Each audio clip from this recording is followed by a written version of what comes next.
16-year-old Madison Chen thought she knew exactly how her Tuesday would unfold. She'd grab her favorite corner table in Jefferson High's library, spread out her collection of worn paperbacks, and lose herself in the pages until the final bell rang. What she didn't expect was to find her entire book collection floating in the school dumpster, soaked in cafeteria grease and sporting footprints from designer sneakers. But Madison wasn't just any bookworm. She was the student library assistant who knew every rule, every regulation, and every loophole in the Riverside County School District's policies.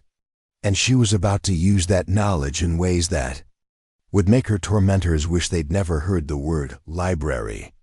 Before we jump back in, tell us where you're tuning in from, and if this story touches you, make sure you're subscribed because tomorrow I've saved something extra special for you. Madison had always been different from her classmates at Jefferson High. While they scrolled through social media during lunch, she cataloged new arrivals in the library's fiction section. While they gossiped about weekend parties, she organized reading clubs that rarely attracted more than 3 members. Her backpack wasn't filled with makeup and gossip magazines. It bulged with dog-eared novels, poetry collections, and the occasional historical biography that caught her interest. Mrs. Rodriguez, the head librarian, had noticed Madison's dedication early in her freshman year. By sophomore year, Madison had earned the coveted position of student library assistant, complete with her own set of keys and access to the restricted archives. She knew the Dewey Decimal System better than most college students, could recommend a book for any mood or interest, and had single-handedly digitized the library's entire rare book collection as a summer project. The library had become Madison's sanctuary. In a school where popularity seemed to hinge on athletic ability or social media followers, the quiet stacks offered refuge. She'd claimed a corner table near the philosophy section as her unofficial headquarters, where she'd spend every lunch. Period and study hall surrounded by her personal collection of books.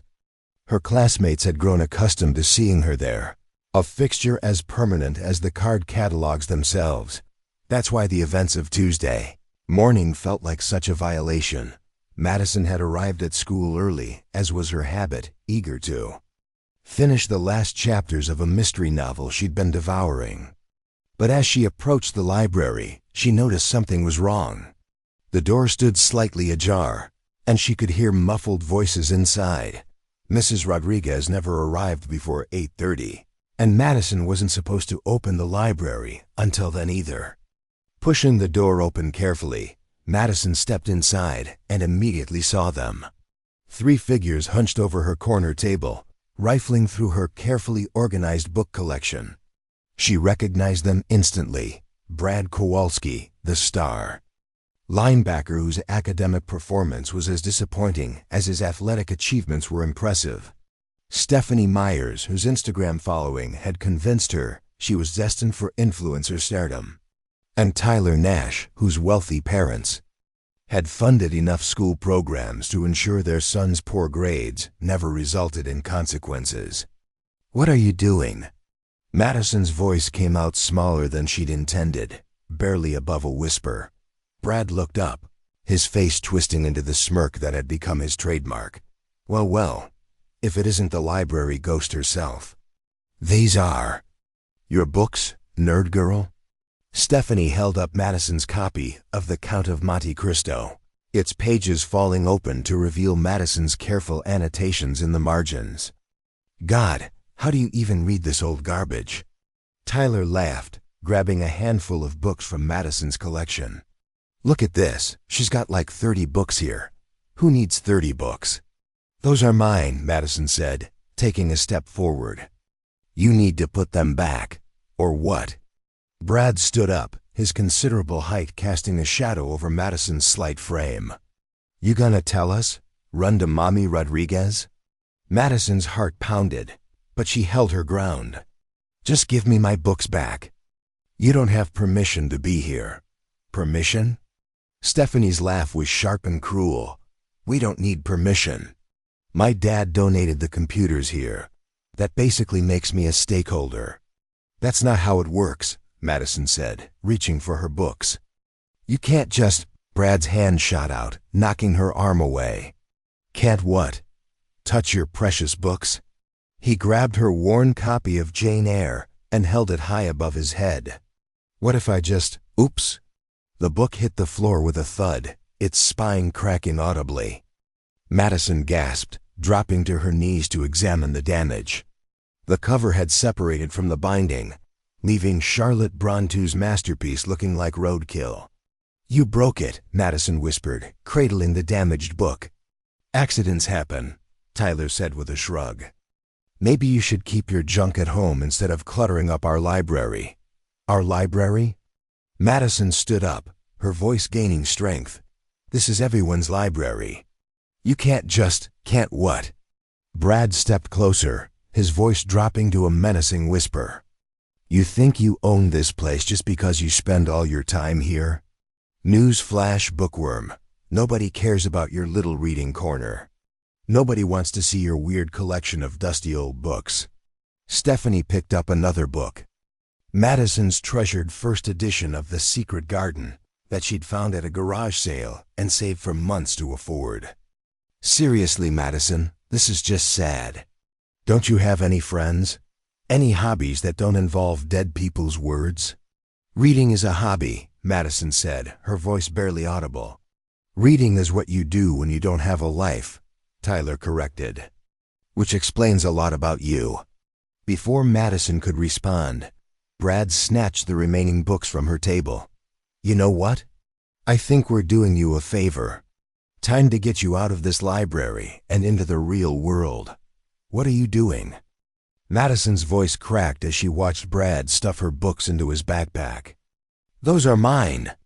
Consider it an intervention, Stephanie said, pulling out her phone to record. This is going to be hilarious. Madison lunged forward, trying to grab her books, but Tyler blocked her path. Where do you think you're going? Give me my books back. Madison's voice echoed through the empty library, desperate and raw. Sure thing, Brad said, heading toward the door. You can have them back. Eventually. Madison followed them out of the library, her heart hammering against her ribs. Students were starting to arrive for the day, and she could feel their eyes on her as she chased after the three who had essentially stolen her most prized possessions. Please, she called after them. Those books mean everything to me. That's the problem, Stephanie called back without turning around. You need to find something that actually matters. Madison watched helplessly as they disappeared around the corner, her books disappearing with them. She stood in the hallway, surrounded by the chatter and laughter of her classmates, feeling more alone than she ever had in her life. The first bell rang, and Madison mechanically made her way to her locker. Her hands shook as she spun the combination, trying to process what had just happened.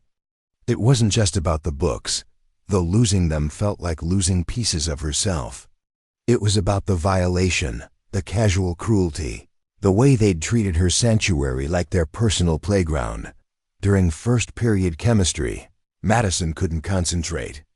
She kept thinking about her books, wondering where they were, what Brad and his friends were doing with them. Her copy of The Count of Monte Cristo had belonged to her grandmother, filled with notes in the margins that Madison had spent hours studying. Her first edition of The Secret Garden had been her reward for straight A's freshman year, purchased with money she'd earned from babysitting. By lunchtime, Madison had worked up the courage to approach Mrs. Rodriguez. The librarian listened with growing concern as Madison explained what had happened, her face darkening with each detail. This is completely unacceptable, Mrs. Rodriguez said, her usually calm demeanor crackling with anger. I'm calling the principal immediately. But when they tried to locate Brad, Stephanie, and Tyler, the three were nowhere to be found. They'd apparently left school grounds during lunch, taking Madison's books with them. The principal promised to investigate, but Madison could see the resignation in his eyes. Without the books or witnesses, it would be difficult to prove anything had happened. The rest of the day passed in a blur.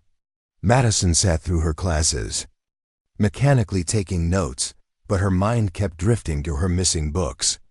She'd built her entire identity around her love of reading, and now that foundation felt shaken. For the first time in her life, the library felt foreign and empty. As the final bell rang, Madison made her way to her locker with heavy steps. She'd promised Mrs. Rodriguez she'd help with the afternoon inventory, but she wasn't sure she could face the library right now. The thought of sitting at her corner table, surrounded by empty space where her books should be, felt unbearable. That's when she saw them. Brad, Stephanie, and Tyler stood clustered around something near the school's back entrance, their voices carrying across the courtyard. Madison's heart stopped as she realized what they were gathered around, the large dumpster behind the cafeteria. "This is perfect," she heard Stephanie say, her voice bright with malicious glee. "Nobody's going to look for them here." Madison crept closer, staying hidden behind a maintenance shed. She watched in horror as Brad pulled her books from his backpack, one by one, dropping them into the dumpster like pieces of trash. Her grandmother's copy of The Count of Monte Cristo landed with a wet splash, followed by The Secret Garden and a dozen others. "There," Brad said, dusting off his hands. "Problem solved. Maybe now she'll find some real hobbies." "Should we tell her where they are?" Tyler asked, and Madison could hear the uncertainty in his voice. Preparing and narrating this story took us a lot of time, so if you are enjoying it, subscribe to our channel. It means a lot to us. Now back to the story. "Why would we do that?" Stephanie laughed. "These are natural consequences. She needs to learn that being a freak has consequences." Madison stayed hidden until they left, her entire body shaking with a mixture of rage and heartbreak. When she was sure they were gone, she approached the dumpster.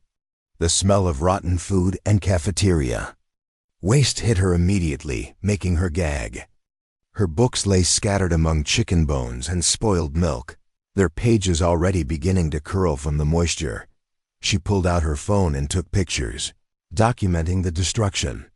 Her grandmother's annotations were already beginning to smudge, the ink running together in illegible streams.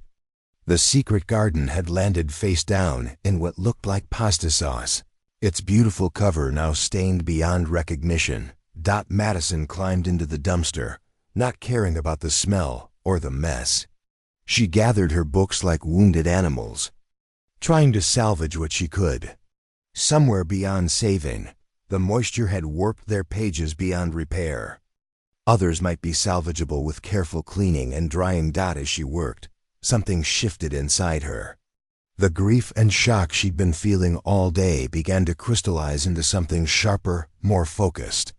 She thought about the casual cruelty she'd witnessed, the way they'd treated her belongings like garbage, the way they'd treated her like she was nothing. Madison had always been quiet, always been the type to turn the other cheek. But as she stood in that dumpster, surrounded by the ruins of her literary sanctuary, she realized that sometimes turning the other cheek just meant giving bullies a better target. She was the student library assistant. She knew every rule, every regulation, every policy that governed Jefferson High's library system.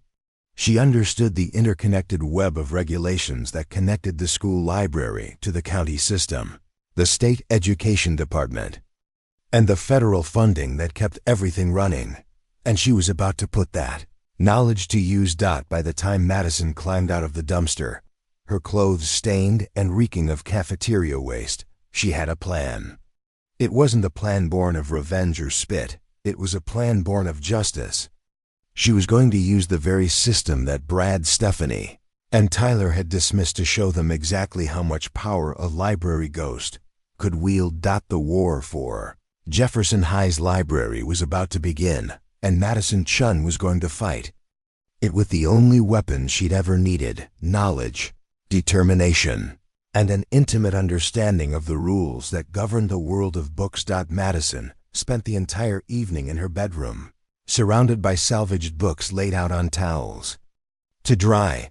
Her laptop glowed in the dim light as she navigated through the labyrinthine world of educational policy databases. What had started as a quest for justice was quickly becoming an education in the complex machinery that governed American public schools. The Riverside County School District operated under a web of federal, state, and local regulations that most students never bothered to understand. But Madison wasn't most students.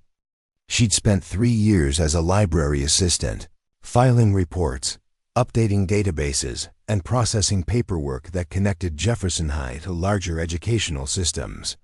She knew where the bodies were buried, so to speak. Her first discovery came at 11:47 p.m., buried in Section 4.2.7 of the district's Student Code of Conduct.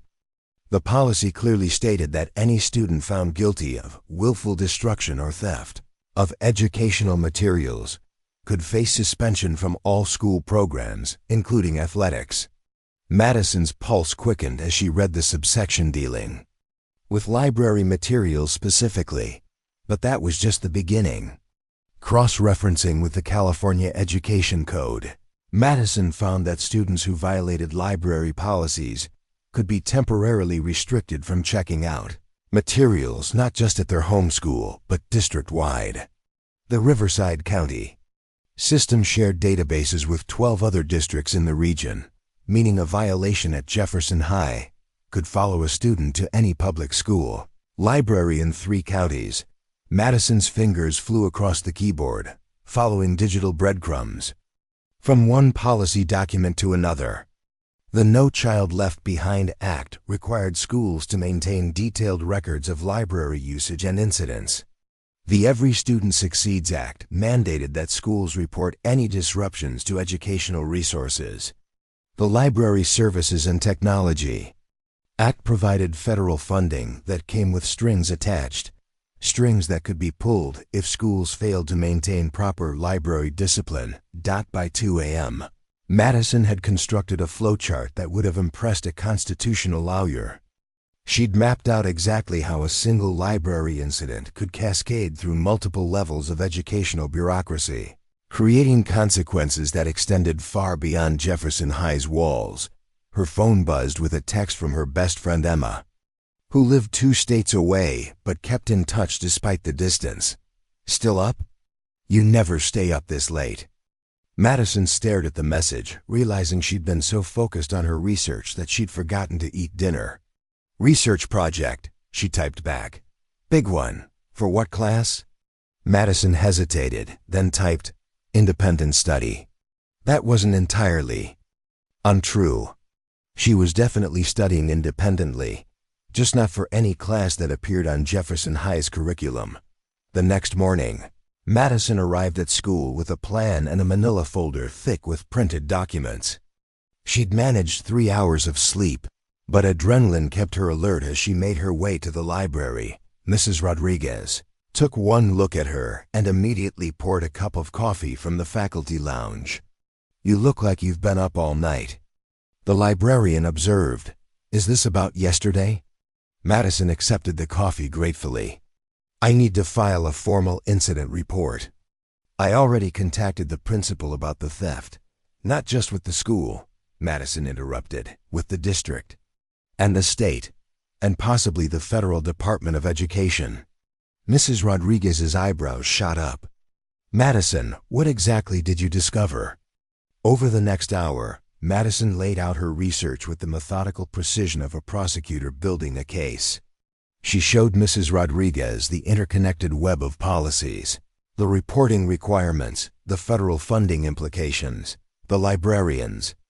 Expressions shifted from surprise to amazement to something that looked suspiciously like pride.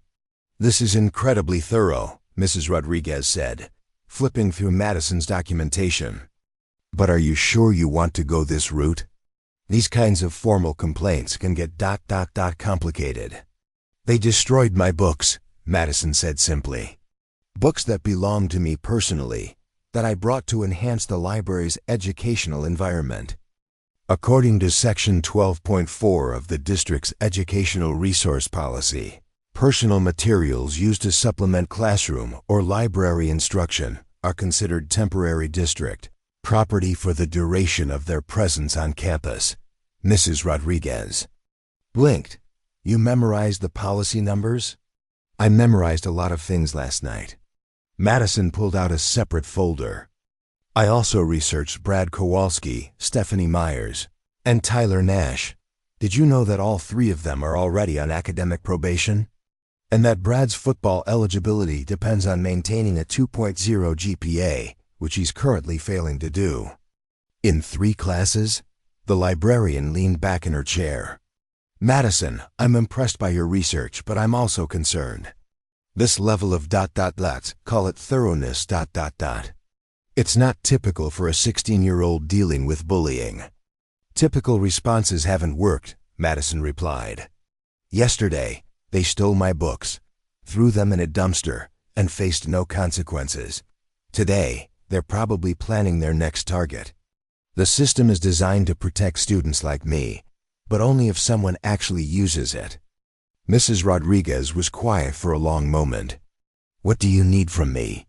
Your signature on these forms, confirming that the incident occurred and that you witnessed the aftermath, and access to the library's incident database to file the formal reports. And then? Madison smiled for the first time since Tuesday morning. Then we let the system work the way it's supposed to. The first domino fell during the 3rd period. Madison had submitted her incident report through the district's online portal, complete with photographs, witness statements, and cross-references to 17 different policy violations. The system automatically generated notifications to various administrators, creating a paper trail that couldn't be ignored or dismissed. Principal Johnson called Madison to his office during lunch, his face a mixture of confusion and concern. Madison, I received a notification from the district office about a Level 3 educational resource violation. They're asking for a comprehensive report by the end of business today. Yes, sir, Madison said, settling into the chair across from his desk. I filed the report this morning. I can walk you through it if you'd like. A Level 3 violation? Principal Johnson shuffled through papers on his desk. I've been at this school for 15 years, and I've never seen a Level 3 violation. Most incidents are Level 1 or 2 at most. Madison opened her notebook. A Level 3 violation involves destruction of educational materials with intent to disrupt the learning environment, combined with harassment of a student library assistant acting in their official capacity. The fact that my books were specifically targeted because of my role as library assistant. Acting in their official capacity. The fact that my books were specifically targeted because of my role as library assistant elevates the incident classification. Principal Johnson stared at her. Madison, where did you learn about incident classifications? The district website. It's all public information. Madison handed him a printed copy of the relevant policies. I also cross-referenced with state education codes and federal guidelines. The incident meets the criteria for a Level 3 violation under multiple classification systems. The principal spent the next 20 minutes reading through Madison's documentation, his expression growing increasingly serious. Finally, he looked up. This is ... remarkably thorough. But Madison, are you sure you want to pursue this to this extent? These 3 students, they're going to face significant consequences. They should have considered that before they threw my books in the garbage, Madison replied calmly. I understand you're upset. I'm not upset, Mr. Johnson. I'm disappointed that the school's initial response was inadequate, but I'm not upset. I'm simply following the proper procedures for reporting a policy violation. Principal Johnson rubbed his temples. Madison, what outcome are you hoping for here? Madison consulted her notes. According to district policy, students found guilty of Level 3 violations face mandatory suspension from all extracurricular activities, including athletics, for a minimum of 6 weeks. They're also restricted from checking out library materials for the remainder of the academic year, and they must complete 40 hours of community service related to educational resource preservation. And you think that's appropriate? I think it's what the policy requires, Madison said. The policies exist for a reason, Mr. Johnson. Either we follow them consistently, or we admit that some students are above the rules. By the time school ended, word had spread through Jefferson High's faculty that Madison Sheen had essentially weaponized the student handbook. Teachers whispered about the library girl who'd turned a bullying incident into a federal case. Some admired her thoroughness. Others worried about the precedent she was setting. Madison spent the evening in the library, helping Mrs. Rodriguez with inventory while they waited for the district's response. The librarian had received 3 phone calls from district administrators, all asking for additional documentation and clarification of the incident. They're taking this very seriously, Mrs. Rodriguez observed. More seriously than I expected. Federal funding makes everything serious, Madison replied, scanning books into the computer system. The district receives over $2 million annually in federal education grants. Any incident that suggests they're not maintaining proper educational standards puts that funding at risk. And you knew this when you filed the report? Madison paused in her scanning. I hoped it would get their attention. But honestly, I just wanted someone to take what happened seriously. I wanted consequences that matched the violation. Mrs. Rodriguez studied with her young assistant. Madison, can I ask you something personal? Of course. Why books? I mean, I understand that you love reading, but your reaction to this incident, it's been remarkably intense. Even for someone who loves literature. Madison set down the scanner and was quiet for a long moment. When I was 8, my parents got divorced. It was ugly. Lots of fighting, lots of lawyers, lots of custody battles. I spent most of 4th grade shuffling between houses, never knowing where I was supposed to be or who I was supposed to be with.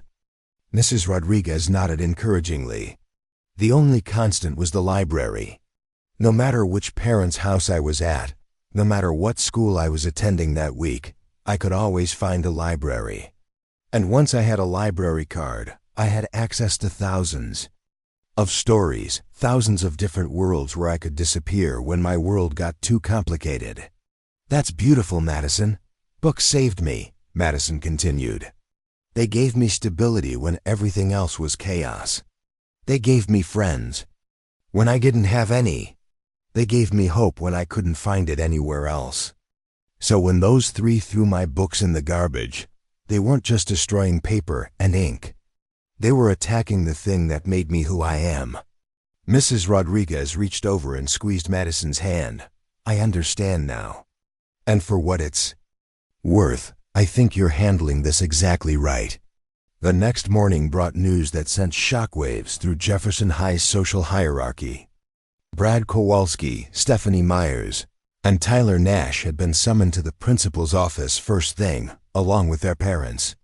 By second period, rumors were flying that all 3 had been suspended from school activities. Madison learned the details during her library assistant period. Principal Johnson had called Mrs. Rodriguez to confirm that the district's investigation had upheld all of Madison's allegations. The 3 students had been found guilty of violating multiple district policies, and their punishments were exactly what Madison had predicted. Brad's suspension from football meant he'd miss the last 6 games of the season, including the regional playoffs. His college recruitment prospects, already shaky due to his poor grades, effectively evaporated overnight. Stephanie's modeling aspirations took a hit when she was removed from the school's promotional materials and banned from representing Jefferson High at any public events. Tyler's parents' wealth couldn't shield him from the community service requirements or the library restrictions. But Madison's research had uncovered something else, something that turned her tactical victory into a strategic triumph. All 3 students were seniors, and their library restrictions followed them beyond Jefferson High. College applications required transcripts that now included disciplinary actions. The community service requirements had to be completed before graduation, and the work had to be directly related to educational resource preservation, Madison's final masterstroke came during lunch, when she approached the 3 students in the cafeteria. They sat hunched over their trays, looking like prisoners awaiting execution. "I wanted to talk to you about your community service assignments," Madison said, her voice clear and confident. Brad looked up, his face flushed with anger. "What about them?" "I've been working with Mrs. Rodriguez to coordinate opportunities for students to fulfill educational resource preservation requirements," Madison continued. "We've identified several options that would work with your schedules." "Such as?" Stephanie asked, her voice barely above a whisper. Madison pulled out a folder. "The county library system needs volunteers to help with book repair and restoration. There's also a literacy program at the elementary school that needs assistance. And the district's mobile library program needs help with sorting and cataloging." Tyler stared at her. "You single quotes read ... helping us?" "I'm helping you understand your options," Madison corrected. "The community service requirement is non-negotiable, but you can choose how to fulfill it." "Why?" Brad asked, genuinely confused. "After what we did." Madison considered her answer carefully. "Because punishing you wasn't the goal.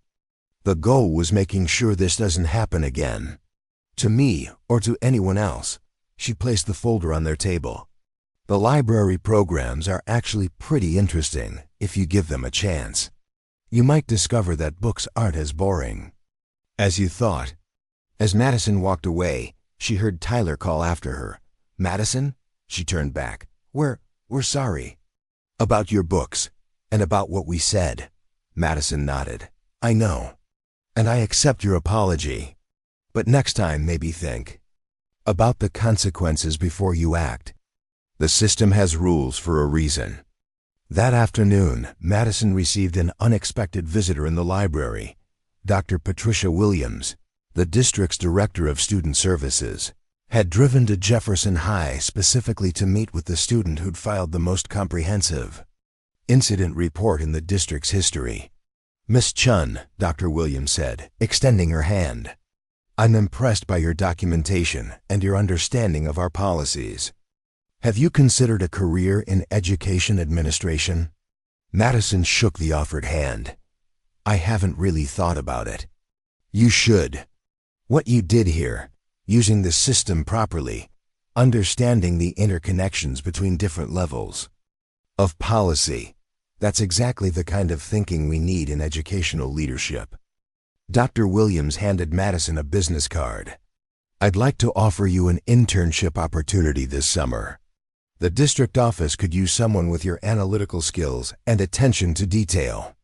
Madison looked at the card, then back at Dr.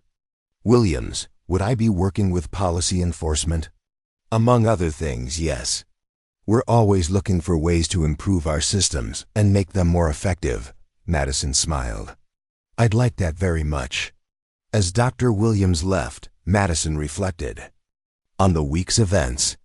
She'd started Monday as a victim of bullying, her precious books destroyed, and her sanctuary violated. But she was ending Friday as someone who'd proven that knowledge truly was power, and that sometimes the best revenge was simply making the system work the way it was supposed to. The library around her hummed with quiet activity. Students researched papers, checked out books, and used the computers for legitimate educational purposes. Her corner table had been restored, this time with a small plaque that read, "Student Library Assistant Workstation, Authorized Personnel Only." Madison opened her laptop and began typing a new document. She'd learned a lot about educational policy over the past week, but she had a feeling there was still more to discover. After all, knowledge was power, and Madison Chun was just getting started. 3 weeks after the incident report that changed everything at Jefferson High, Madison discovered that her actions had created consequences she never could have anticipated. What started as a response to bullying had evolved into something much larger, a complete transformation of how the school district handled educational resource violations. Madison first noticed the changes during her morning routine. As she Walked through the halls, she observed something different in how students interacted with books and library materials. Groups that previously treated textbooks like disposable items now handled them with visible care. Students who had never set foot in the library were suddenly checking out materials, curious about the space that had become the center of Jefferson High's most talked about incident. The library itself had transformed. Mrs. Rodriguez had implemented new procedures based on Madison's policy research, creating a system that was both more protective of resources and more welcoming to students. Digital checkout stations tracked every book movement, but they also provided personalized reading recommendations. Security cameras had been installed, but they were paired with comfortable new seating areas that encouraged longer visits. Her first period study hall, Madison overheard a conversation between two sophomores she didn't recognize. "Did you hear about the new library policies?" one asked. "Yeah, my sister said they're super strict now. Like federal level strict. But the reading rewards program is actually pretty cool. You get points for checking out books, and they convert to credits for the school store." Madison smiled to herself. The reading rewards program had been her suggestion during a follow-up meeting with Dr. Williams. If the district was going to implement stricter enforcement, Madison had argued, they should also create incentives that encourage positive library engagement. Her phone buzzed with a text from Emma. "Saw the article about your school in the education newsletter. You're famous." Madison frowned. She hadn't heard about any article. During lunch, she Googled Jefferson High Library Incident and found herself staring at a piece in the National Education Association's weekly newsletter titled, "Student Initiative Transforms District Library Policy." The article described Madison's actions in glowing terms, calling her an exemplary student advocate who utilized existing systems to create positive change. It quoted Dr. Williams extensively, praising Madison's sophisticated understanding of educational policy and her mature approach to conflict resolution. What surprised Madison most was the article's final paragraph. The Jefferson High incident has prompted policy reviews in 12 other districts, with education officials examining their own procedures for handling library violations. Chun's comprehensive approach to documentation and policy enforcement has become a model for student advocacy across the region. Madison stared at her phone screen. 12 other districts? She'd only been trying to get justice for her destroyed books. She hadn't intended to start a movement. The implications became clearer during her afternoon library assistant period. Mrs. Rodriguez had received calls from librarians in 3 different states, all asking for copies of Madison's incident report and the new procedures they'd implemented. The American Library Association had requested permission to feature Jefferson High's new policies in their monthly publication. "You've become something of a celebrity in library circles," Mrs. Rodriguez told Madison as they processed returned books. "I've never seen anything like it." "I just followed the rules," Madison replied, though she was beginning to understand that following rules thoroughly was apparently rarer than she'd assumed.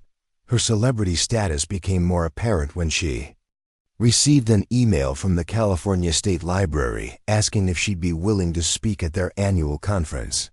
The subject line read, "Student Voice in Library Advocacy, Speaking Opportunity." Madison forwarded the email to her parents, who were still processing the magnitude of what their daughter had accomplished. Her father, a software engineer, had been particularly impressed by Madison's systematic approach to research and documentation. Her mother, a nurse, appreciated Madison's focus on creating positive outcomes rather than simply seeking revenge. But it was her parents' response that made Madison realize how much she'd changed over the past month. They wanted to discuss the speaking opportunity as a family to make sure Madison was comfortable with the level of attention she was receiving. "I think I'd like to do it," Madison told them over dinner. "If other students are dealing with similar problems, maybe sharing what I learned could help them." Her father smiled. "I'm proud of you, Madison. Not just for what you accomplished, but for how you handled it. You turned a negative experience into something constructive. And you didn't let anger drive your decisions, her mother added. That shows real maturity. Madison appreciated their support, but she was most interested in the letter she'd received that afternoon from an unexpected source. Tyler Nash had written her a handwritten note, delivered through Mrs. Rodriguez. Madison, the note began, I wanted to thank you for helping us understand the community service options. I've been volunteering at the county library's book repair program, and I actually enjoy it. I never thought I'd say this, but working with books is kind of interesting. I'm learning about bookbinding and restoration techniques, and the librarians there are teaching me about different types of paper and ink. I wanted you to know that I'm sorry for what we did, and I'm grateful that you showed us a way to make things right. I know we don't really know each other, but I hope maybe we can be friends. Tyler, Madison read the note twice, feeling a warmth she hadn't expected. She'd been so focused on the systematic and policy aspects of her response that she hadn't fully considered the human element. Tyler's transformation from book destroyer to book restorer felt like a victory that was somehow more meaningful than all the district policy changes. She decided to visit the county library after school to see how Tyler was progressing. The head librarian, Mr. Peterson, greeted her with enthusiasm. You must be Madison Chun. Tyler talks about you constantly. He's become one of our most dedicated volunteers. Madison found Tyler in the repair workshop, carefully applying adhesive to a damaged book spine. He looked up as she approached, his face lighting up with genuine pleasure. Madison, I can't believe you came to check on me. I wanted to see how you were doing with the community service requirement, Madison said, though she realized as she spoke that her motivation was more personal than administrative. It's not just a requirement anymore, Tyler said, showing her the book he was repairing. This is a 1970s children's book that was donated by a family. Look at these illustrations. They're incredible. Mr. Peterson taught me how to clean the pages without damaging the artwork. Madison examined Tyler's work. The repair was meticulous, almost professional in quality. This is really impressive. I never realized how much skill goes into book preservation, Tyler continued. There are different techniques for different types of damage, different materials for different periods. It's like being a detective and a surgeon at the same time. Madison spent the next hour learning about book restoration alongside Tyler. She was struck by his genuine enthusiasm and his obvious aptitude for the work. When she finally prepared to leave, Tyler walked her to the library's main entrance. Madison, can I ask you something? Sure. When you filed that report, did you know it would lead to all this? The district changes, the policy reviews, the attention from state officials?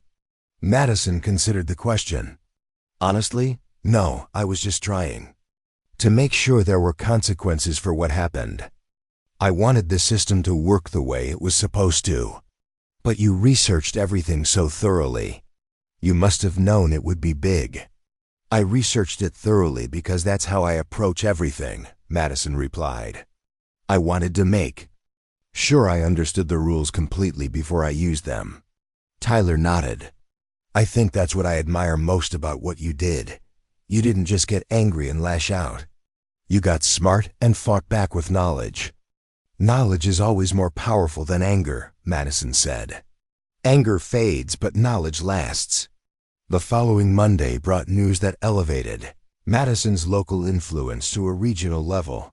Dr. Williams called Madison to her office during lunch to share an opportunity that would have seemed impossible just a month earlier. Madison, I've been contacted by the California Department of Education, Dr. Williams began. They're forming a student advisory committee to review and update state library policies. They want to know if you'd be interested in serving as a representative for high school students. Madison's mind raced. A state-level committee? The committee would meet quarterly in Sacramento. And you'd be working directly with policymakers to ensure that student perspectives are included in educational planning. It's an unprecedented opportunity for a high school student. What would my responsibilities be? You'd review proposed policy changes, provide feedback on implementation strategies, and help identify areas where current policies might be inadequate. Essentially, you'd be doing what you did here, but on a state level. Madison thought about the chain of events that had led to this moment. 3 weeks ago, she'd been a quiet library assistant whose biggest concern was finishing her mystery novel. Now she was being invited to influence educational policy across the entire state of California. "I'd like to accept," Madison said. "But I have one condition." Dr. Williams raised an eyebrow. "What's that?" "I want to make sure that other students who might not have my research background, have access to the same information I used. I want to create a resource guide that explains how to navigate the policy system when they face similar problems." "That's actually an excellent idea. The department could distribute such a guide to all public schools in the state. And I'd like to work with Tyler Nash on the project. He's gained a unique perspective on both sides of library policy violations." Dr. Williams smiled. "I think that collaboration would be very valuable. You've both demonstrated growth and insight that could benefit other students." That evening, Madison called Tyler to share the news about the state committee and the resource guide project. His excitement was audible even over the phone. "You want me to help create a guide for other students?" Tyler asked. "Even after what I did? Especially because of what you did," Madison replied. "You understand what it's like to make a mistake and then work to fix it. That perspective is important." "I don't know what to say, Madison. This is an incredible opportunity. It's an opportunity for both of us, and for other students who might find themselves in similar situations." Over the following weeks, Madison and Tyler worked together to create what they called the Student Advocacy Resource Guide. The document explained how to research school policies, how to document incidents properly, and how to navigate the formal complaint process. But it also included sections on conflict resolution, community service opportunities, and resources for students dealing with bullying or harassment. Madison was particularly proud of the guide's emphasis on constructive outcomes. Rather than simply teaching students how to punish their peers, the guide focused on creating positive change and building understanding between different groups. The guide's first test came when a freshman named David Martinez approached Madison for help. David had been the target of harassment from a group of older students who'd been stealing his lunch money and destroying his homework. Traditional approaches, reporting to teachers, involving parents, talking to the principal, had failed. To stop the behavior, Madison spent an afternoon with David, walking him through the resource guide and helping him understand his options. Together, they documented the incidents, researched relevant policies, and developed a formal complaint that addressed not just the immediate harassment, but the systemic failures that had allowed it to continue. David's case became the guide's first success story. The harassment stopped, the older students faced appropriate consequences, and David gained confidence in his ability to advocate for himself. More importantly, the school implemented new anti-harassment procedures that prevented similar incidents from occurring. Word of the resource guide spread quickly through Jefferson High and beyond. Students from other schools began reaching out to Madison for copies of the guide and advice on their own situations. Teachers and administrators praised the guide's comprehensive approach and its emphasis on positive outcomes. Madison realized that her response to 3 bullies throwing her books away had evolved into something much larger than she'd ever imagined. She'd become an advocate not just for herself, but for any student who felt powerless within the educational system. The transformation was complete when Madison received a letter from the White House. The President's Education Advisory Council had learned about her work and wanted to invite her to participate in a national summit on student advocacy and educational policy reform. As Madison held the official invitation, she thought about the journey that had brought her to this moment. It had started with destroyed books and a violated sanctuary, but it had led to a discovery of her own power and purpose. She'd learned that knowledge truly was power, but more importantly, she'd learned that power was most meaningful when it was used to help others. The quiet library assistant who'd spent her lunch periods reading alone had become a voice for students across the country. And it all started with understanding that sometimes the best way to fight back was to make the system work exactly the way it was supposed to work. 6 months after the incident that changed her life, Madison Chun stood in the Roosevelt Room of the White House, surrounded by education officials, policymakers, and fellow student advocates from across the nation. The 17-year-old who had once hidden in library corners now commanded attention in rooms where national education policy was shaped. The President's Education Advisory Council had convened its first ever Student Voice Summit, bringing together young people who had demonstrated exceptional leadership in educational advocacy. Madison's invitation had come with a specific request. She would be presenting her Student Advocacy Resource Guide as a potential model for national implementation. "Miss Chun," said Secretary of Education Dr. Amanda Foster, approaching Madison, "during the morning coffee break, I've read your resource guide multiple times. The systematic approach you've developed for student advocacy is exactly what we need to scale across American schools." Madison adjusted her conference badge, still amazed to see her name printed alongside titles like Student Policy Consultant and Educational Systems Analyst. The girl who had spent months documenting policy violations in her bedroom had evolved into someone who understood the intricate machinery of American education at every level. "Thank you, Secretary Foster. I'm excited to share what we've learned, but I'm even more interested in hearing how other students have approached similar challenges." The summit included 25 students from different states, each representing a different aspect of educational advocacy. There was Marcus Williams from Detroit, who had organized his entire school around literacy initiatives after discovering that 40% of his classmates couldn't read at grade level. Sarah Kim from Portland had created a mental health support network that connected students with resources while working within strict privacy regulations.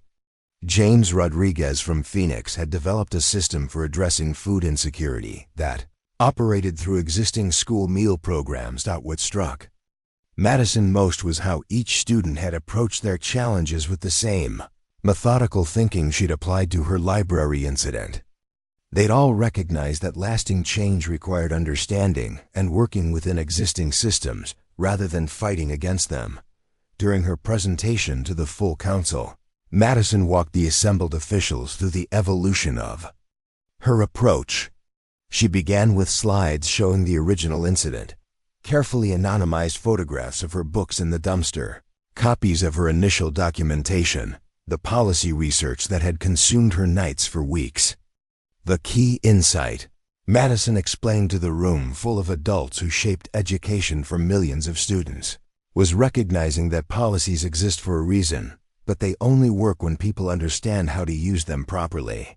Most students don't know that they have these tools available to them. Dr. Foster leaned forward in her chair. "Walk us through how this translates to national implementation." Madison clicked to her next slide, which showed a map of the United States with highlighted regions. "We've pilot tested the resource guide in 47 school districts across 12 states.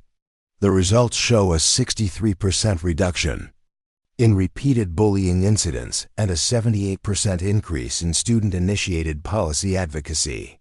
The numbers impressed the room, but Madison was more proud of the stories behind them.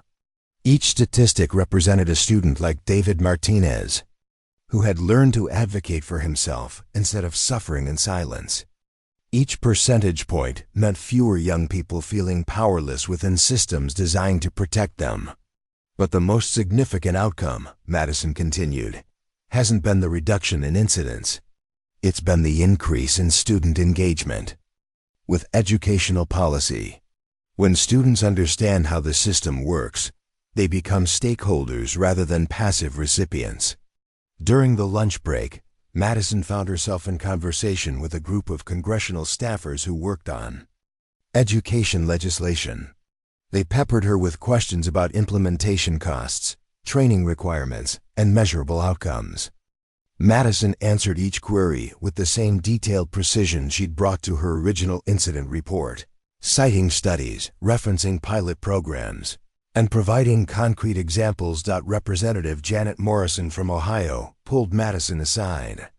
After the group discussion, "Miss Chun, I'm impressed by your grasp of policy mechanics. Have you considered studying public administration or policy analysis in college?" "I've been thinking about it," Madison replied. "But I'm also interested in law, specifically education law. There's still so much work to be done in making sure students understand their rights and protections. Well, when you're ready for college, I'd be happy to write a recommendation letter. What you've accomplished is remarkable for someone of any age, but especially for a high school student." The afternoon session focused on implementation strategies, and Madison found herself appointed to lead a working group tasked with developing a national rollout plan for student advocacy resources.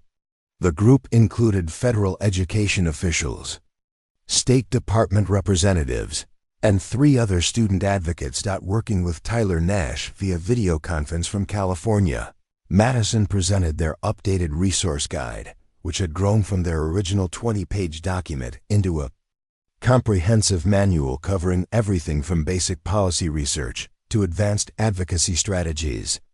The guide now included sections on understanding the hierarchy of educational governance, documenting incidents with legal precision, building coalitions among students, parents, and administrators, creating positive outcomes that addressed root causes rather than just symptoms, developing long-term advocacy campaigns for systemic change.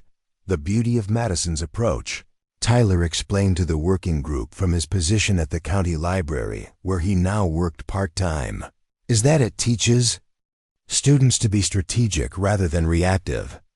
Instead of just complaining about problems, we learn to propose solutions that work within existing frameworks. Tyler's transformation had become one of the guide's most powerful success stories. The former bully who had destroyed Madison's books was now studying library science through a dual enrollment program, working toward becoming a professional librarian himself. His community service requirement had evolved into a passion for book preservation and restoration. During the working group session, Madison outlined her vision for national implementation. "We're not trying to create a one-size-fits-all solution. Different states have different policies. Different districts have different challenges.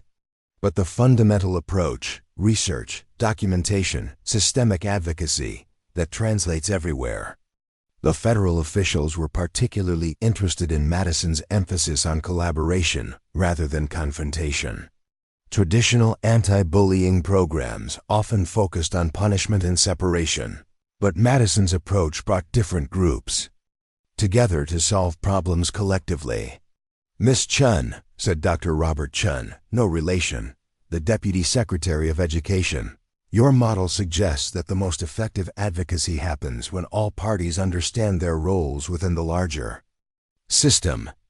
Can you elaborate on how this differs from traditional conflict resolution?" Madison considered the question carefully. Traditional approaches often treat incidents as isolated events between specific individuals. But most problems in schools are actually systemic issues that manifest through individual conflicts. When you address the system, you prevent future incidents rather than just resolving current ones. She clicked a slide showing before and after statistics from Jefferson. "Hi. Since implementing our new policies, we haven't just seen a reduction in library incidents. We've seen improvements in overall school climate, increased student engagement with educational resources, and better relationships between different social groups." The working group spent the remainder of the afternoon developing a timeline for national rollout. Phase 1 would involve pilot programs in 50 school districts across 25 states.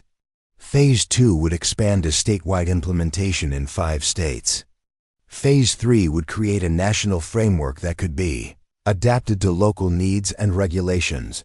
Madison was appointed as the student coordinator for the entire project, a role that would involve working directly with the Department of Education to oversee implementation and gather feedback from participating schools. The position came with a modest salary and the opportunity to defer college for a year to focus on the project. That evening, at the summit's closing dinner, Madison received an unexpected honor. President Martinez himself attended the event and personally thanked each student advocate for their contributions to American education. "Miss Chun," the president said when he reached Madison's table, "I understand you started this journey because someone threw your books in a dumpster." "Yes, sir," Madison replied, standing to shake his hand. "And now you're helping to rewrite how we think about student advocacy nationwide. That's the kind of transformation that gives me hope for the future of this country." The president's words stayed with Madison as she returned to California the next day. The quiet library assistant who had once felt powerless against 3 bullies was now positioned to influence educational policy for millions of students. But more importantly, she had proven that knowledge truly was power when applied systematically and strategically. Back at Jefferson High, Madison's return was met with celebration. The school had received national recognition for its innovative approach to student advocacy, and enrollment applications had increased by 30% as families sought schools that empowered student voices. Mrs. Rodriguez had been promoted to district library coordinator, overseeing the implementation of Madison's policies across all 23 schools in the district. "I'm proud of you, Madison," Mrs. Rodriguez said as they walked through the library that had become the center of so much change. "But I'm even more proud of what you've inspired in other people." The library had indeed transformed. What was once Madison's quiet sanctuary had become a bustling center of student activity. The corner table where she'd once read alone was now surrounded by study groups, advocacy planning sessions, and peer tutoring circles. The space hummed with the energy of young people who understood their power within the educational system. Brad Kowalski approached Madison during her lunch period, something that would have been unthinkable 8 months earlier. The former football star had used his suspension from athletics to focus on academics, raising his GPA enough to qualify for a community college program in sports management. "Madison," Brad said, his voice carrying none of the swagger that had once defined him, "I wanted to thank you for what you did." Madison looked up from the college applications she was reviewing. "Thank me? You could have destroyed us. With what we did, with the evidence you had, you could have made sure we never recovered. But instead, you gave us a way to make things right." Madison set down her pen. "Everyone deserves a chance to learn from their mistakes, Brad. I know I was terrible to you, we all were. But the community service, the library work, the way you handled everything, it taught me something important about how to treat people. I'm not the same person I was last year." "None of us are," Madison replied. "That's the point of growth." Brad smiled, a genuine expression that Madison had never seen from him before. "I heard about the White House, about the national program. That's incredible. It's an opportunity to help other students avoid what we all went through," Madison said. "To make sure they have better tools than we did." Stephanie Myers had undergone her own transformation, using her social media following to promote literacy initiatives and educational advocacy. Her Instagram account, once filled with selfies and fashion posts, now featured book recommendations, study tips, and interviews with students who had successfully navigated policy challenges. Her community service at the elementary school had evolved into a volunteer teaching position, where she helped struggling readers develop confidence and skills. The 3 former bullies had become some of Madison's most effective advocates. using their personal stories to demonstrate that the student advocacy system worked for everyone, those who needed protection and those who needed redemption. As Madison's senior year progressed, college acceptances began arriving. Harvard, Stanford, Yale, Columbia, every school she'd applied to offered admission, most with full scholarships and opportunities to continue her advocacy work at the university level. But Madison found herself most intrigued by an offer from Georgetown University's Public Policy Institute, which had created a special program allowing her to complete her undergraduate degree while continuing her work with the Department of Education. The program would let her split time between Washington, D.C. and college campuses, studying policy implementation while actively participating in national education reform. It was an unprecedented opportunity that reflected the unprecedented nature of what Madison had accomplished. During her final presentation to the Jefferson High School board, Madison reflected on the journey that had brought her to this moment. The board meeting was packed with students, parents, teachers, and community members who had been touched by the changes that started with a simple incident report. "When I first filed that report 8 months ago," Madison told the assembled crowd, "I just wanted justice for what happened to my books. I wanted the system to work the way it was supposed to work. I never imagined it would lead to all this." She gestured to the audience, which included students from 12 different schools who had successfully used the advocacy guide to address their own challenges. "But I've learned that when you make the system work properly in one place, it creates ripple effects everywhere else. Every student who learns to advocate for themselves becomes a teacher for the next student who needs help." Principal Johnson, who had evolved from a reluctant administrator into one of Madison's strongest supporters, presented her with a special recognition from the National Association of Secondary School Principals. "Madison Chen has demonstrated that student leadership isn't about popularity or charisma," he said. "It's about understanding systems, working within frameworks, and creating positive change through knowledge and persistence." The evening concluded with the unveiling of the library's newest edition, the Madison Chun Student Advocacy Center, a dedicated space where students could access policy resources, meet with peer advocates, and receive training on systematic problem solving. The center would serve as a model for similar spaces in schools across the country. As the crowd dispersed and the library returned to its familiar quiet, Madison sat at her original corner table, now marked with a small plaque, "Reading, Where It All Began." She opened her laptop and began typing her final report for the Department of Education, documenting the lessons learned from Jefferson High's transformation. The report concluded with a simple observation that captured everything Madison had learned. The most effective advocacy doesn't seek to tear down systems. It seeks to make existing systems work the way they were designed to work. When students understand the tools available to them, they become partners in their own education, rather than passive recipients. And when they learn to advocate for themselves, they inevitably learn to advocate for others. Tyler joined her at the table, carrying a stack of restored books from his work at the county library. "Hard to believe it all started here," he said, settling into the chair across from her. "It started here," Madison replied, "but it's not ending here. This is just the beginning."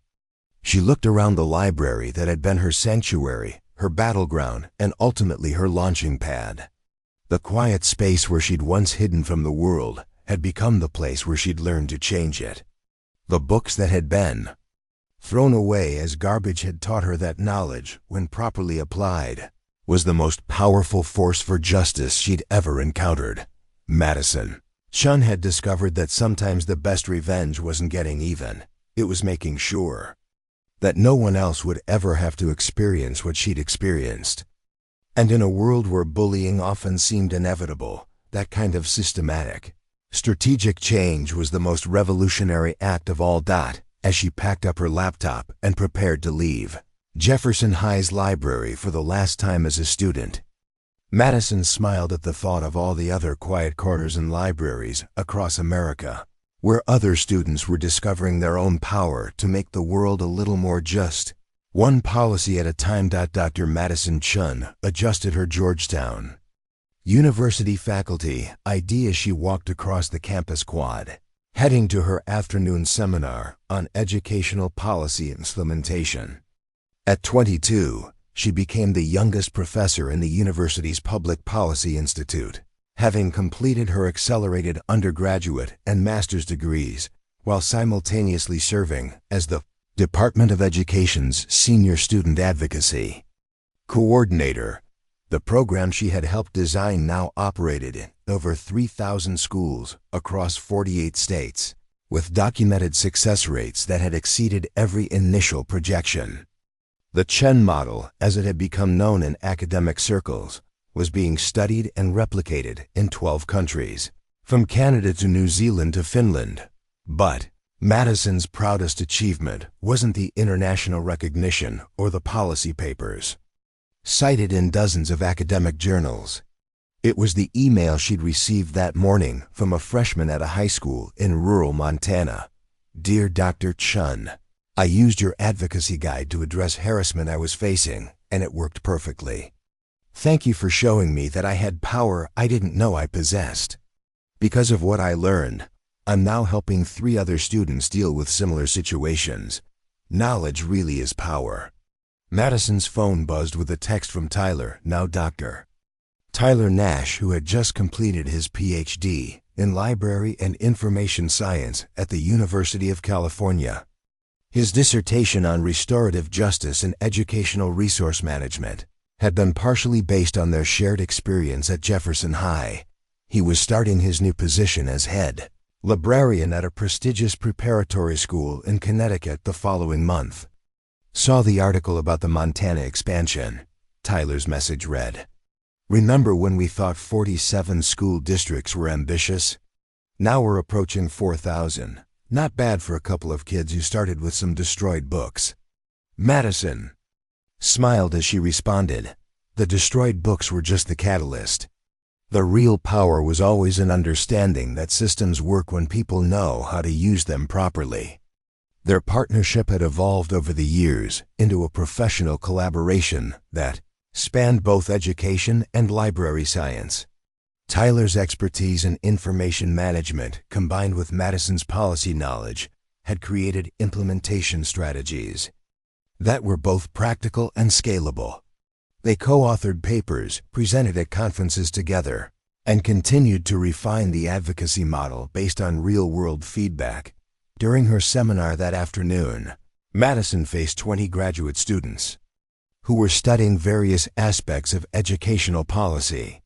Many of them were only a few years younger than she was, but they looked at her with the respect typically reserved for senior professors. Madison had learned to be comfortable with the authority that came with expertise, even when that expertise had been earned through circumstances she wouldn't wish on anyone. Today we're examining implementation case studies, Madison told her students, specifically looking at how grassroots advocacy can create systematic change within existing institutional frameworks. She pulled up a presentation showing data from the most recent Department of Education report on student advocacy programs. The statistics were impressive: a 72% reduction in bullying incidents, an 85% increase in student engagement with conflict resolution resources, and a 63% improvement in overall school climate ratings. But let's look beyond the numbers, Madison continued. Ms. Williams, can you tell me what these statistics actually represent in human terms? Jennifer Williams, a second-year graduate student, raised her hand. Each percentage point represents individual students who learn to advocate for themselves instead of suffering in silence. The real measure of success isn't the reduction in incidents, it's the increase in student agency. Madison nodded approvingly. Exactly. Policy is ultimately about people, not percentages. The goal isn't to eliminate all conflict. That's impossible in any human institution. The goal is to give everyone the tools they need to address conflict constructively. After class, Madison walked to her office in the Public Policy Building, where she found an unexpected visitor waiting, Brad Kowalski, now a successful sports management professional who had graduated from his community college program and earned a bachelor's degree in business administration. He'd driven down from Baltimore, where he worked for the Ravens organization, specifically to see Madison. "Dr. Chun," Brad said, standing as she approached. The formal address still felt strange between them, but it reflected the professional respect that had grown from their shared history. "I hope you don't mind me dropping by unannounced." "Not at all, Brad. It's good to see you. What brings you to Georgetown?" Brad smiled, pulling out a folder. "I wanted to show you something. My company is launching a new youth development program, and I've been asked to head it up. We're partnering with schools to teach conflict resolution and leadership skills to student athletes." Madison opened the folder and found herself looking at a comprehensive program outline that incorporated many of the principles from her advocacy model. The program would teach young athletes how to use their social influence constructively, how to intervene in bullying situations, and how to create positive team cultures. "This is impressive work, Brad. How did you convince a professional sports organization to invest in something like this?" "I told them my story," Brad replied simply.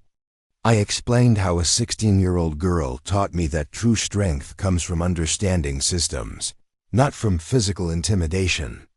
I showed them the research on how positive leadership training reduces incidents and improves team performance."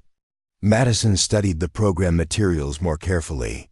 The curriculum was sophisticated, drawing from conflict resolution theory, positive psychology, and organizational behavior.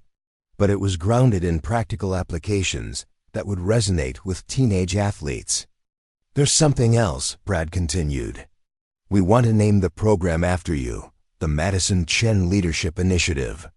You taught me what real leadership looks like, and I want to make sure other kids learn the same lessons without having to hurt people first." Madison felt a familiar warmth, the same feeling she'd experienced when Tyler had first apologized, and when Stephanie had begun using her platform for literacy advocacy. These moments reminded her that the most meaningful victories weren't policy changes or academic recognition. They were the human connections that grew from shared understanding. "I'm honored, Brad, but I have one suggestion." "What's that?" "Don't name it after me. Call it the Student Leadership Initiative, or the Positive Influence Program, or something that focuses on the participants rather than the creator. The goal is to develop their leadership, not to memorialize mine." Brad laughed, the same genuine expression she'd seen from him during their final conversation at Jefferson High. "You know, 5 years later, you're still teaching me lessons about humility and focusing on what matters." That evening, Madison returned to her apartment near campus and found an overnight delivery package waiting.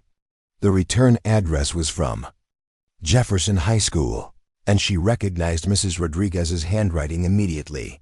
Inside the package was a leather-bound book with Jefferson High Library Incident Reports, 2019 to 2024, embossed on the cover. A note from Mrs. Rodriguez explained, "Madison, I thought you might like to see how your original report compares to the hundreds of successful advocacy cases that followed. Each report in this collection represents a student who learned to use the tools you developed. Thank you for starting something that continues to grow." Madison spent the next several hours reading through the reports. Each one followed the systematic approach she'd developed, but each also reflected the unique voice and circumstances of its author. Students had addressed everything from academic discrimination to cafeteria food safety to inadequate mental health resources.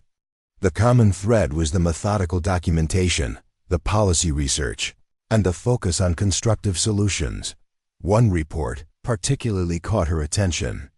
A junior named Alex Morrison had used the advocacy framework to address a problem with the school's dress code policy that was disproportionately affecting students from low-income families. Alex's research had revealed that the policy violated state guidelines on educational equity, and their systematic approach had led to a complete revision of the dress code that made schooling more accessible for economically disadvantaged students. Madison recognized the same thorough research, the same careful documentation, the same strategic thinking she'd applied to her own situation years earlier. But Alex had taken the approach further, connecting dress code issues to broader questions of educational equity and social justice. Another report documented how a group of students had addressed the school's lack of mental health resources by researching federal funding guidelines and state requirements for counseling services.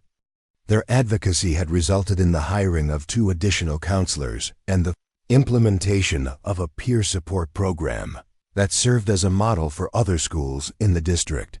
Each report represented a student who had learned that they possessed agency within educational systems, that knowledge could be translated into power, and that systematic advocacy could create lasting change.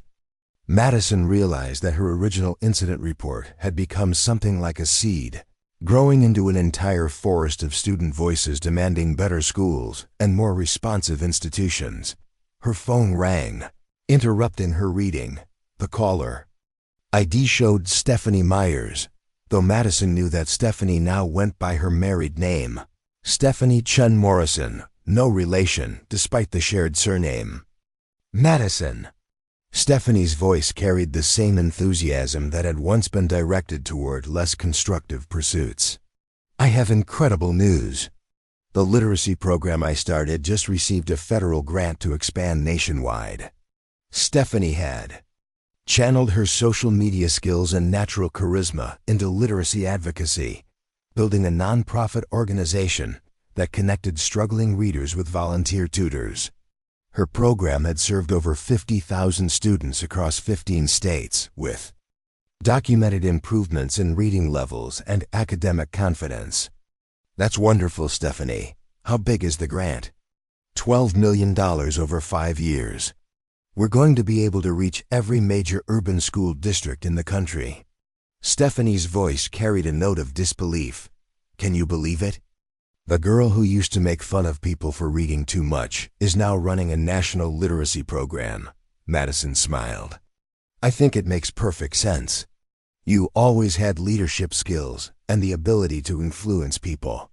You just learned to direct those abilities toward constructive goals. I wanted to call because the grant application included a section about the program's origins, and I told them about Jefferson High, about what you taught me about using systems constructively. They were fascinated by the connection between your advocacy model and my literacy work. How so? They realized that both programs are essentially about empowerment, teaching people that they have tools available to them that they didn't know existed. Your advocacy guide teaches students to navigate policy systems. My literacy program teaches struggling readers to navigate language systems. It's the same fundamental principle applied to different domains. Madison had never made that connection explicitly, but she could see the logic. Both approaches involved breaking down complex systems into manageable components, providing people with tools to understand and work within those systems, and building confidence through demonstrated competence. That's a really insightful connection. Stephanie, have you considered developing programming that combines both approaches? Actually, that's why I called. The grant includes funding for pilot programs that integrate literacy instruction with civic education. I want to create curricula that teach students to read policy documents, understand governmental systems, and advocate for educational improvements. Essentially, I want to combine reading instruction with advocacy training. The conversation continued for nearly an hour as they explored possibilities for collaboration between Stephanie's literacy program and Madison's advocacy framework. By the end of the call, they had outlined a potential partnership that could significantly expand both of their impacts. After hanging up, Madison reflected on the evening's conversations and discoveries. Brad was creating leadership programs for athletes. Tyler was implementing advocacy principles in library management. Stephanie was connecting literacy with civic engagement. Each of them had taken the core principles they'd learned from their shared experience and applied them to their own areas of expertise and interest. Madison opened her laptop and began drafting an email to Dr. Foster at the Department of Education. The secretary had moved on to a position with the United Nations Educational, Scientific and Cultural Organization, but she maintained close contact with Madison's work.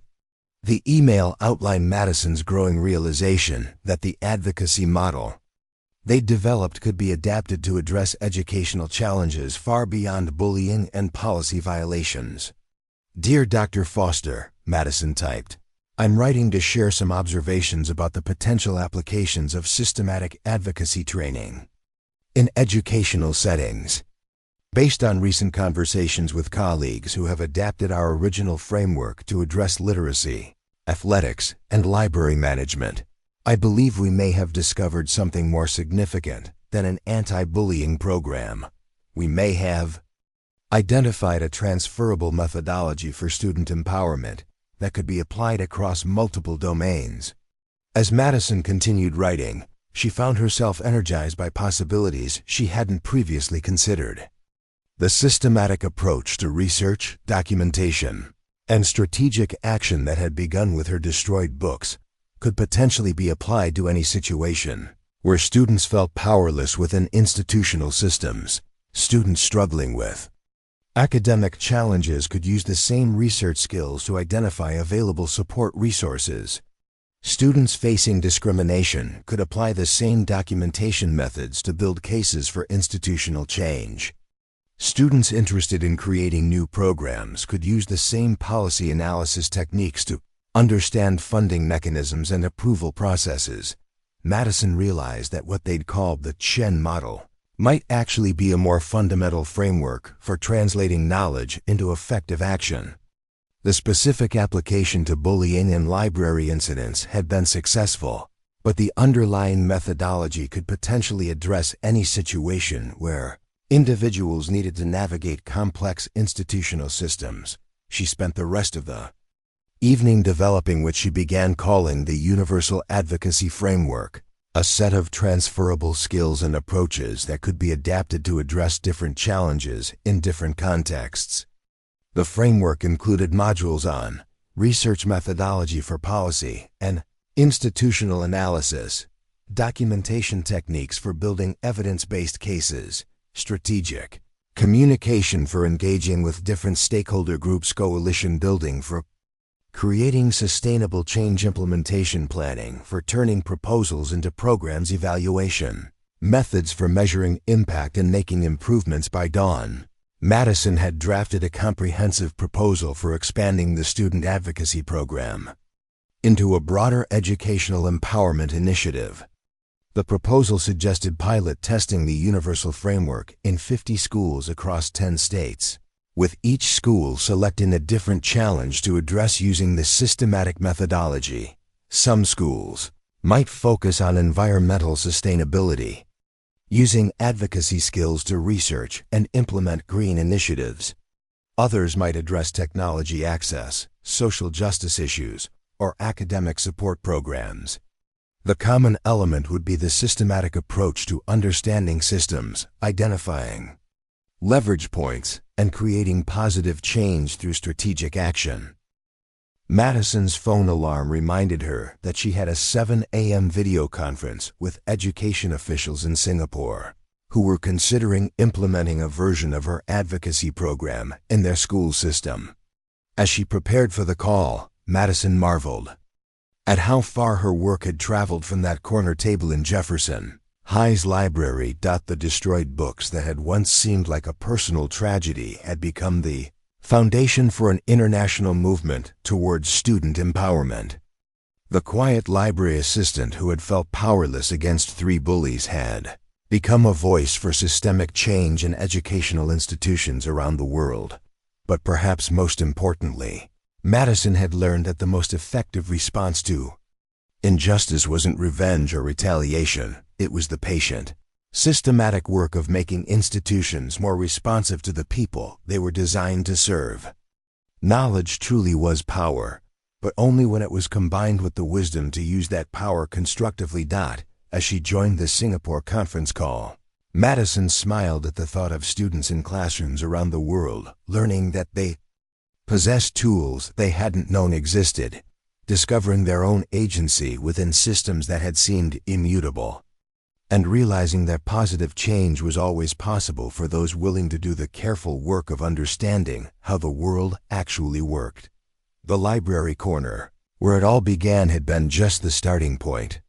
The real destination was a world where every student understood their power to make things better, one systematic, strategic, evidence-based advocacy effort at a time. Up next, you've got 2 more standout stories right on your screen. If this one hits the mark, you won't want to pass these up. Just click and check them out. And don't forget to subscribe and turn on the notification bell so you don't miss any upload from us.